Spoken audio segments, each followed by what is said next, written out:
energy and insufficiency and security, I mean, it concerns everybody. So it starts with private consumers, it's companies, it's those big data centers. They all need energy, so energy is the driver for any economy. So it is, yes, one of the sources, and not the only one, but one of the sources might be the geopolitical situation, but it's not the only one.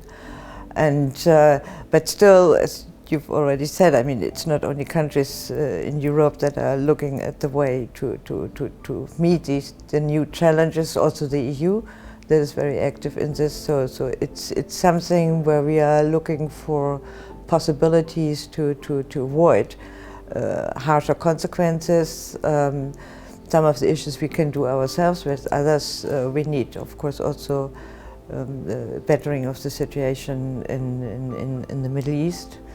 But I mean, energy security problems started also already before with the Russian aggression against Ukraine.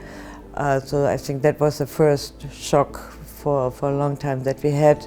So we know that in the end, we have to be more resilient to be able to meet such geopolitical shocks.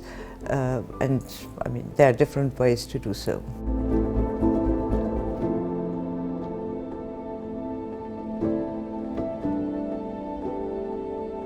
To meet the current situation, I mean, you rightly said it's a question of sources, but not only in the sense of where they come from, where our energy comes from, but also not only geographically, which are, let's say, the delivery chains to avoid or to diversify in this regard, but it's also the question to have more renewables, to have more sources that can replace, especially fossil energy resources, because we really have to see it's a multiple task. It's not only to see where we are supplied in, but also how we can ensure that more of our energy comes from sources that do not depend on geopolitical developments. And of course, I mean, we are also, the next thing is also how energy is distributed, for instance, all over Europe. So there we are working also together with the Western Balkans to broaden the corridors, the energy corridors. Some of them are crossing the Western Balkans, so that countries are able to support each other if need be when it comes to energy, electricity, but also with other issues. And so in this regard, Western Balkans can play a role. I mean, we would like also to have a higher resilience against not only geopolitical, but also, let's say, normal shocks like energy supply is cut off because of an accident, a havari somewhere, and just to be able to maintain the energy supply in a country.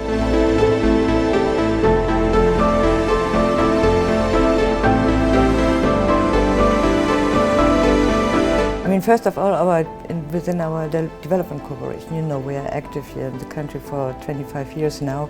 Energy has a major part, and starting with emergency help in the year 2000. Now we are at a point we are supporting exactly these, the development of infrastructure, energy corridors in the Western Balkans. We are working together with the Serbian government to let the first wind power park of state-owned EPS to start its work in Kostolac. We are hoping very much that very soon we are able to start a pilot project on hydrogen in the country, I think, which is a first in the whole Western Balkans and could be a pilot not only for Serbia but for the whole region. So we are working on in different measures to strengthen energy resilience, strengthen energy security in the country, in the region, but also developing new sources of energy here in Serbia and potentially also for the whole region.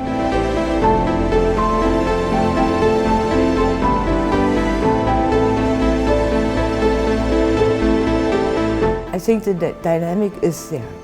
So it's not a question of the enlarging policy.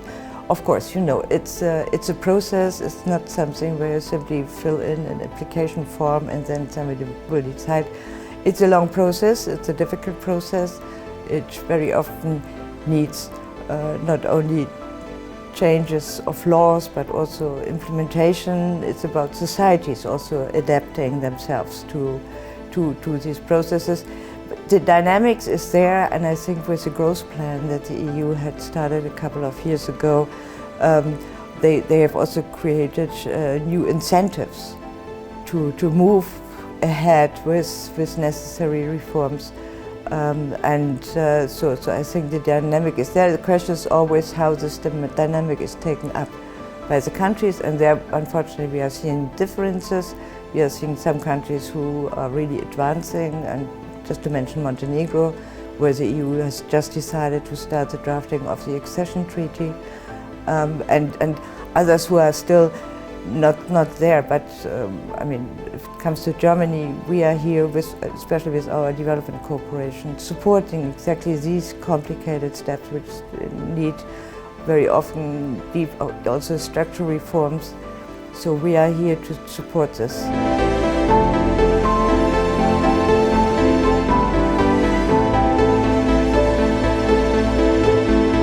Visa liberalization, of course, is something that every citizen can feel.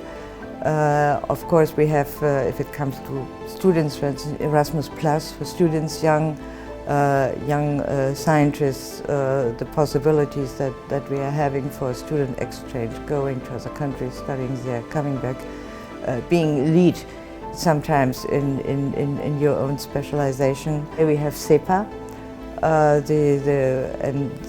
which is also single European payment area, as giving the possibility to really send money from within the EU to Serbia in no time at all, and also at a much lower cost, benefiting everybody, those who do transfers to family, but also companies, so lowering costs. So I think it's a start, and we are not ending there. I mean, the next thing that is now discussed in Brussels is roaming.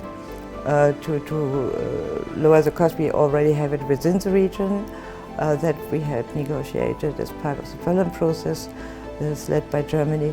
But now the next step is, of course, now roaming costs between European Union countries and the Western Balkans, and we hope that negotiations they are advancing and that they will finish soon, so that also in this area we can, let's say, work on approaching people within the EU and the region even more. I think it's the people that are benefiting. It's our businesses that are benefiting. I mean, it's simply relations also between Germany and Serbia go beyond just diplomatic representation or treaties.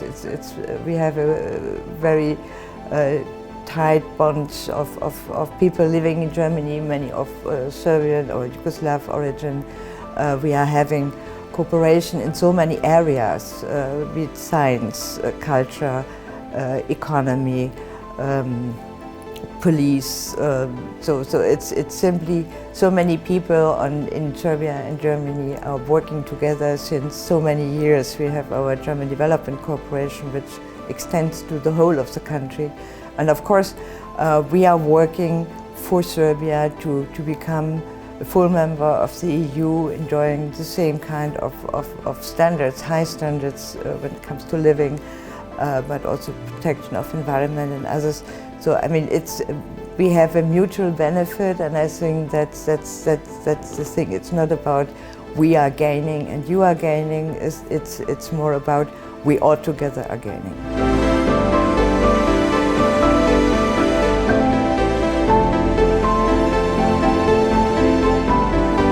The Berlin process When it started in 2014, it was with the understanding that, yes, on one hand we are having, and we had already at that time first countries who had applied for EU membership, who had already the candidate status, and where also, like with Serbia, negotiation had started. But we've seen that at the same time you also need to have more cooperation within the region. Because, I mean, joining the EU also means that in many respects, not only economically, you have to be competitive. You have to be prepared to shoulder much bigger, let's say, competitors from the European Union in all aspects, and not only economy, it's also for agriculture. It's a question of being able to join European scientific networks. So that's why we had said, okay, we also need the countries to be prepared to work closer together, because, I mean, we are not taking one country after the others, we are also taking them with their neighbors, be they in the EU or not.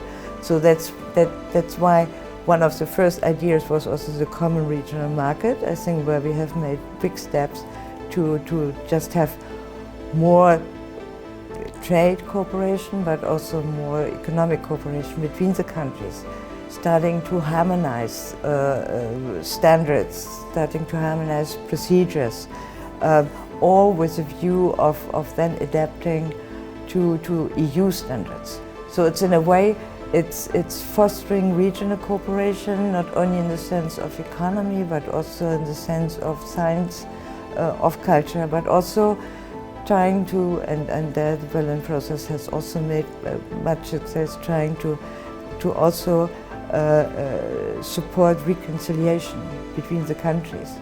And because let's say the shadows of the 90s are still there, there is still a lot of distrust. We are now very happy that next week we are going to have the first meeting of ministers of social affairs, so that's a new theme, a new focus that we are starting.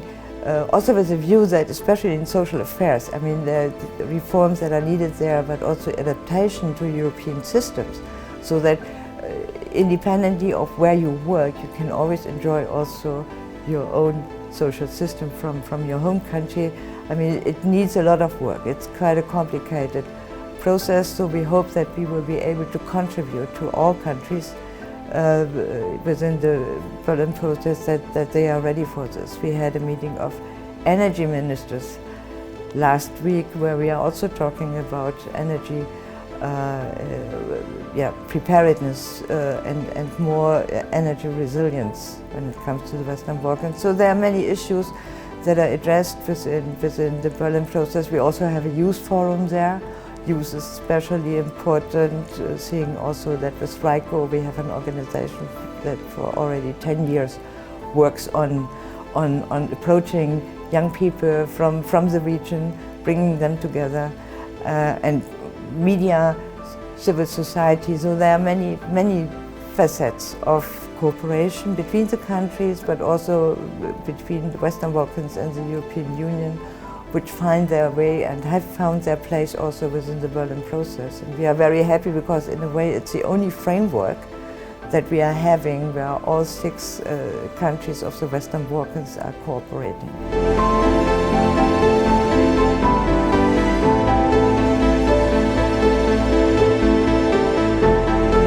In the end, it sounds dry, and when we say so, but it's merits-based. I mean, we need countries to be ready and able to join the European Union.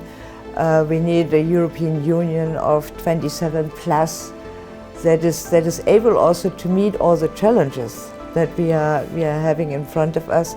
And so, if it's up to us, the sooner the better. But it's real progress on the ground that will decide when the time has come. But we hope very much that also for Serbia we will soon have better news with regard to going ahead. We hope for the whole region to be able to join.